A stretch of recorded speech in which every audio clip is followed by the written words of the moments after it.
Between 2012 and 2016, Frank Ocean went completely silent. He vanished from public life. He deleted his social media accounts, surfacing only to post cryptic messages on his personal Tumblr. The anticipation became so intense that missing posters began appearing across New York City. Behind the scenes, Ocean was locked in a conflict with his label, Def Jam Recordings. They reportedly had little faith in his increasingly experimental sonic direction.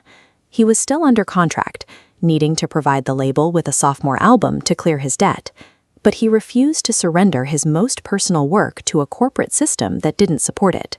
This gridlock didn't stall his career. Instead, it set the stage for a high-stakes legal maneuver. On August 19, 2016, he released the visual album Endless. It featured 45 minutes of Ocean woodworking in a warehouse, and it served a specific purpose, fulfilling his final obligation to Def Jam. 24 hours later, he released the album Blonde entirely independently under his own imprint, Boys Don't Cry. Under his label contract, Ocean's royalty rate was roughly 17%. By releasing independently, he increased his cut to 70%. This move was funded by a $20 million exclusivity deal with Apple Music, bypassing the traditional label structure entirely. This strategy introduced a duality that reached beyond business. It was the first sign of a structural split that would define the rest of the project. By navigating his contract this way, Ocean shifted the power from the gatekeepers to the creator, retaining ownership of his recordings and his future. The album's visual identity also avoided simple categorization. The cover art, shot by Wolfgang Tillmans, shows Ocean in a shower, his face partially obscured by his hand. The release contained a built-in contradiction. While streaming services listed the title as the feminine Blonde, the cover art used the masculine spelling, Blonde.